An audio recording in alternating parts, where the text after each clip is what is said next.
नमस्कार बच्चों, आप सभी का हमारे YouTube channel teach in Hindi में स्वागत है। आज हम इस वीडियो में अतीत में दबे पांव नामक पाठ के प्रश्न उत्तर का अध्ययन करने वाले हैं। हमने पिछले वीडियो में अतीत में दबे पांव पाठ में मोहनजोदड़ो से संबंधित लगभग 40 ऐसे रहस्यमय महत्वपूर्ण तथ्यों का अध्ययन किया जिसके बारे में हमेशा स्कूल व कॉम्पिटिटिव एग्जाम में प्रश्न पूछे जाते हैं। अगर आपने उस वीडियो को नहीं देखा है तो ऊपर आई बटन पर क्लिक करके मोहनजोदड़ो से संबंधित रहस्यमय महत्वपूर्ण तथ्यों का अध्ययन कर सकते हैं। अगर आपने अभी तक हमारे चैनल टीच इन हिंदी को सब्सक्राइब नहीं किया है तो अभी तुरंत ही सब्सक्राइब जरूर कर लें। बच्चों, अब हम चलते हैं अतीत में दबे पांव पाठ से संबंधित कुछ परीक्षा उपयोगी महत्वपूर्ण प्रश्न उत्तर की ओर, जिसमें सबसे पहला प्रश्न है, कैसे कहा जा सकता है कि मोहनजोदड़ो शहर ताम्रकाल के शहरों में सबसे बड़ा और उत्कृष्ट था? तो इसका उत्तर है, जब मोहनजोदड़ो की खुदाई का कार्य शुरू हुआ तो उस समय वहाँ नगर योजना, मकान, खेती, कला, औजार आदि के अवशेष मिले हैं और अवशेषों के आधार पर यह धारणा बनाई गई कि यह सभ्यता अत्यंत विकसित थी। यहाँ की नगर योजना आज की सेक्टर मार्का कॉलोनियों के नियोजन से अधिक बेहतर थी। मतलब आज जो हम देखते हैं सेक्टर आधारित शहरों पे जो क्वार्टर सब बनाए जाते हैं तो उस तरह की पद्धति तो आज है, लेकिन ये कम से कम 4000 वर्ष पूर्व ये नगर योजना हड़प्पा सभ्यता में थी। यहाँ के लोग कृषि कार्य, पशुपालन और व्यापार भी करते थे। इस तरह यह एक विकसित शहर था। इसलिए यह कहा जा सकता है कि मोहनजोदड़ो शहर ताम्रकाल के शहर में सबसे बड़ा और उत्कृष्ट था। अब देखते हैं हम दूसरा प्रश्न, जिसमें है, मोहनजोदड़ो की नगर योजना आज की सेक्टर मार्का कॉलोनियों के नीरज नियोजन की अपेक्षा ज़्यादा रचनात्मक है। टिप्पणी कीजिए। तो इसके उत्तर में हम लिखेंगे, मोहनजोदड़ो की नगर योजना वास्तव में आज की सेक्टर मार्का कॉलोनियों के नियोजन से अधिक बेहतर है। इसका अनुमान हम यहाँ की सड़कों और गलियों के विस्तार खंडहरों को देखकर लगाया जा सकता है। यहाँ की सड़कें सीधी या आड़ी है और यहाँ के चबूतरों के पीछे गढ़, उच्च वर्ग की बस्ती, अन्न का कोठार जिसे अन्नागार कहते हैं, स्नानागार, ढकी नालियाँ, महाकुंड, घरों की बनावट, समाधियाँ आदि की संरचना इस तरह से है कि शहर नियोजन से लेकर सामाजिक संबंधों तक में इसकी कोई तुलना नहीं है। इन सारी संरचनाओं को देखकर हम कह सकते हैं कि यहाँ की नगर योजना बेमिसाल थी।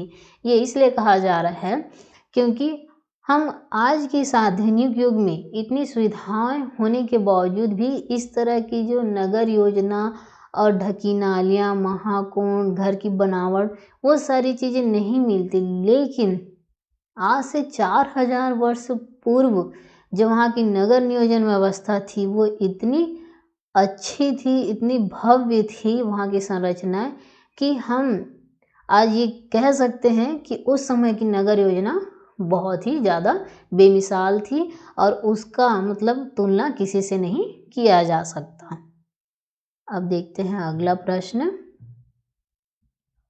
जिसमें है, नदी, कुएं, स्नानागार और बेजोड़ निकासी व्यवस्था को देखते हुए लेखक पाठकों से प्रश्न पूछता है कि क्या हम सिंधु घाटी सभ्यता को जल संस्कृति कह सकते हैं?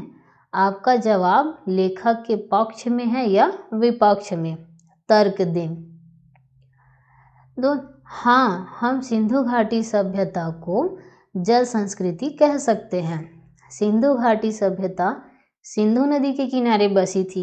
लगभग 5 किलोमीटर दूर। इसीलिए वहाँ के सारे जल स्रोत, कुएं, कुंड सभी भूतल द्वारा नदी से जुड़े थे, क्योंकि नदी बहुत ही करीब थी। यहाँ का कुंड करीब 40 फुट लंबा, 25 फुट चौड़ा और 7 फुट गहरा था, जो सामूहिक स्नान के लिए उपयोगी था। जो 4000 साल जिसे हम महाकुंड, जल कुंड के नाम से जानते हैं, उसे हम आज स्विमिंग पूल के नाम से जानते हैं। कुंड का पानी रिस न सके और बाहर का शुद्ध पानी कुंड में न आए, इसके लिए कुंड के तल में और दीवारों पर ईंटों के बीच चूने और चिरोड़ी के गारे का इस्तेमाल हुआ है। कुंड के पानी के बंदोबस्त के लिए एक तरफ कुआं है और कुंड से पानी को निकालने के लिए नालियां हैं। ये पक्की ईंटों से बनी भी है और ढकी भी। तो इस तरह से हम इसे जल संस्कृति कह सकते हैं। अब अगला क्वेश्चन है, लैंडस्केप क्या है, इसकी विशेषता बताइए। तो इसका उत्तर लिखेंगे, मोहनजोदड़ो में लेखक ने एक लंबे बौद्ध स्तूप को देखकर इसे नागर भारत का सबसे पुराना लैंडस्केप कहा। इसकी ऊंचाई लगभग 25 फीट थी। राखल दास बनर्जी ने 1922 में जब यह खोदाई शुरू की, तब उसी समय यह लैंडस्केप मिला था। अगला प्रश्न है, महाकुंड में अशुद्ध जल को रोकने की क्या व्यवस्था थी, मतलब जो खराब पानी आता था वो। अतीत के दबे पांव पाठ के आधार पर उत्तर दीजिए।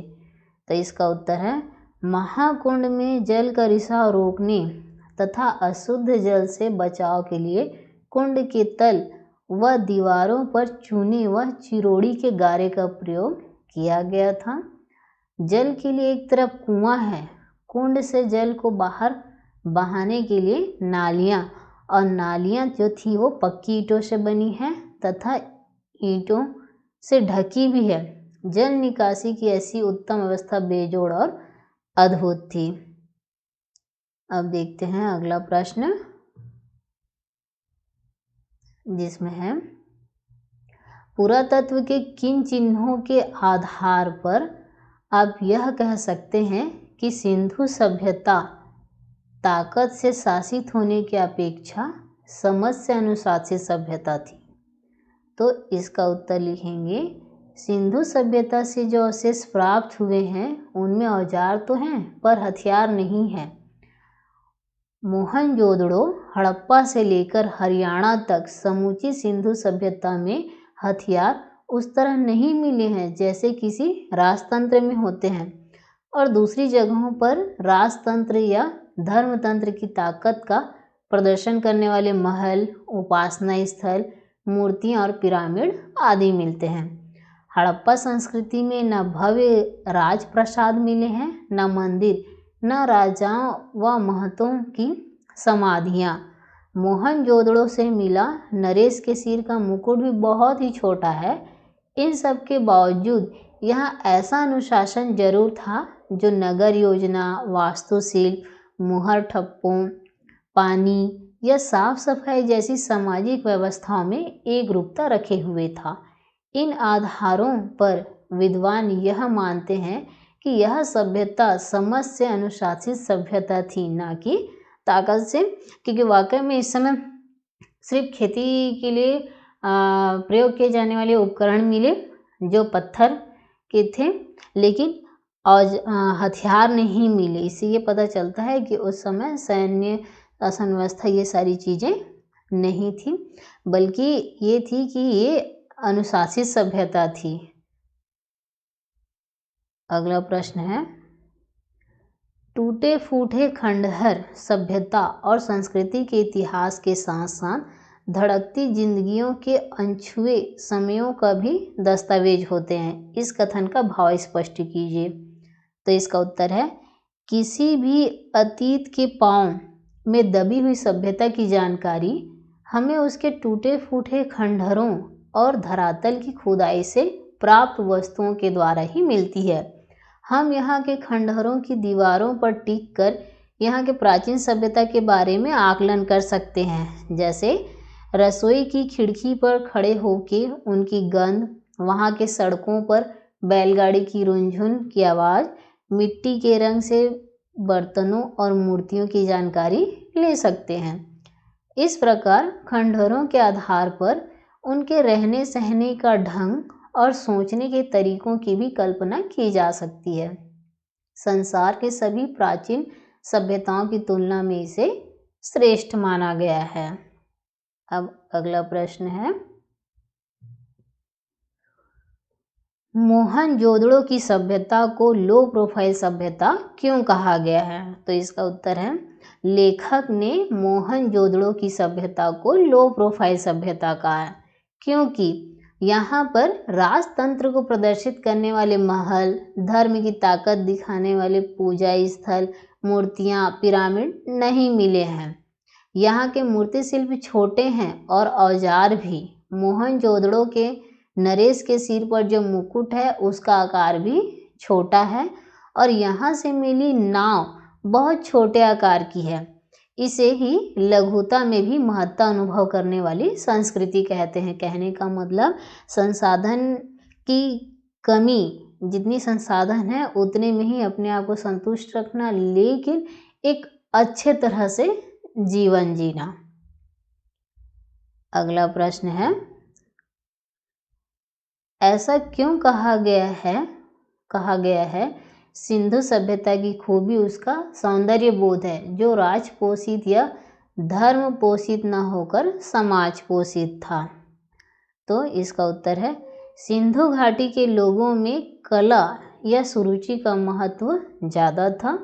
वास्तुकला या नगर नियोजन ही नहीं, धातु और पत्थर की मूर्तियाँ, मृद भांडे, उन पर चित्रित मनुष्य, वनस्पति और पशु पक्षियों की छवियाँ मतलब उनकी छाया, सुनिर्मित मुहरे, उन पर बारीकी से उत्कीर्ण आकृतियाँ, खिलौने, केश विन्यास, आभूषण और सबसे ऊपर सुघड़ अक्षरों का लिपि रूप सिंधु सभ्यता को तकनीक सिद्ध से ज़्यादा कला सिद्ध जाहिर करता है।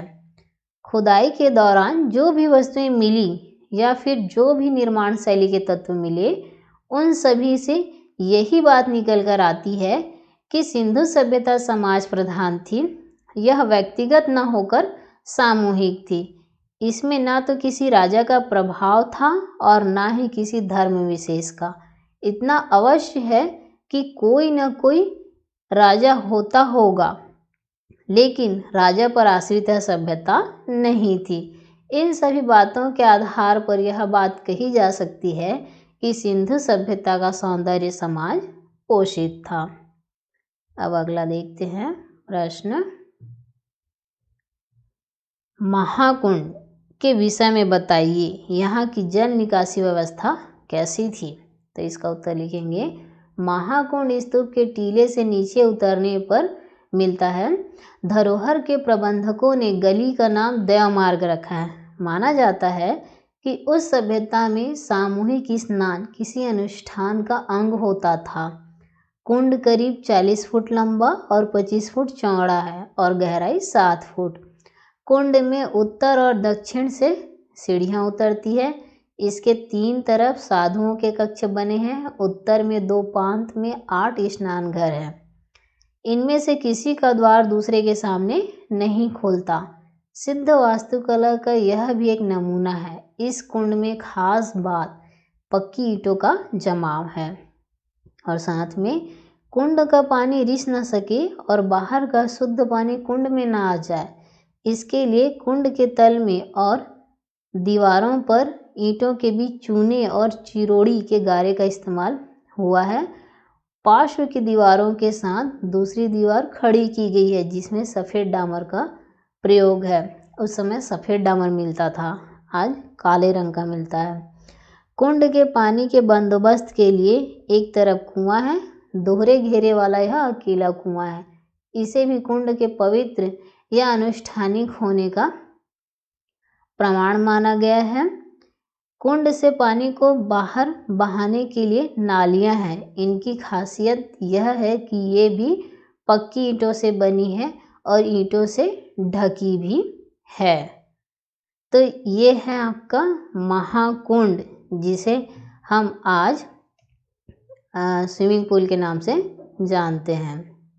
अगला प्रश्न है, यह सच है कि यहाँ किसी आंगन की टूटी फूटी सीढ़ियाँ अब आपको कहीं नहीं ले जाती, आकाश की तरफ अधूरी रह जाती है, लेकिन उन अधूरे पायदानों पर खड़े होकर अनुभव किया जा सकता है कि आप दुनिया के छत पर हैं।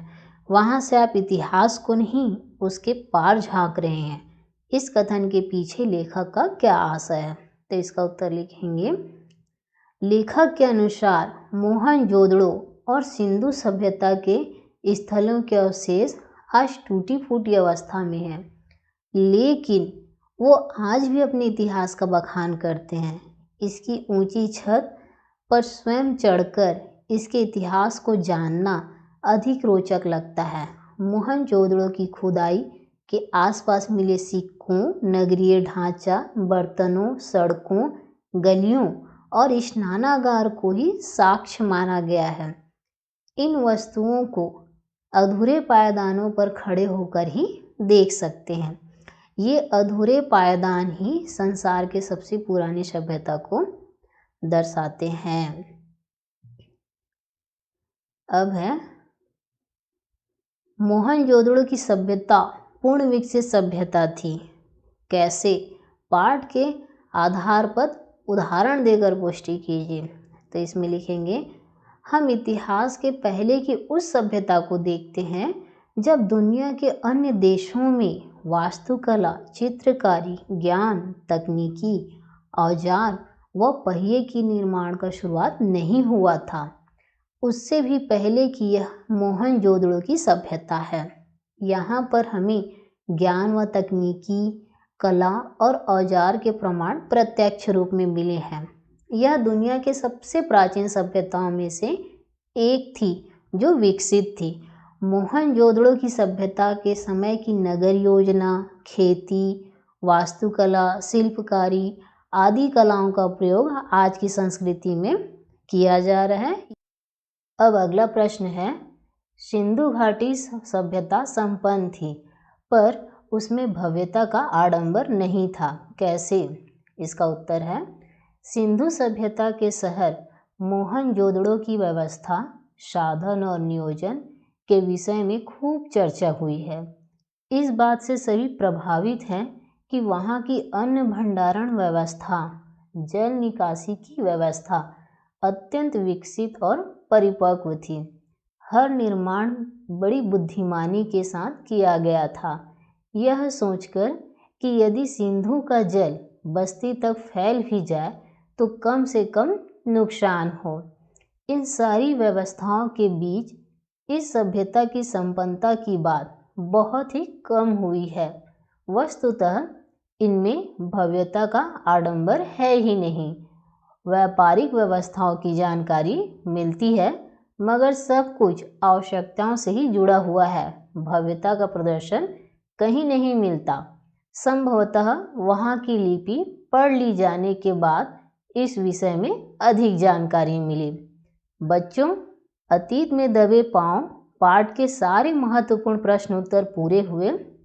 ये सारे प्रश्न पिछले 10 वर्षों से परीक्षा में लगातार पूछे जा रहे हैं, इसलिए आप इन प्रश्नों की तैयारी अच्छे से कर लें। अगर आपको यह वीडियो पसंद आए तो इस वीडियो को लाइक और अपने क्लासमेट को शेयर ज़रूर करें और साथ ही हमारे चैनल टीच इन हिंदी को सब्सक्राइब करना ना भूलें। धन्यवाद।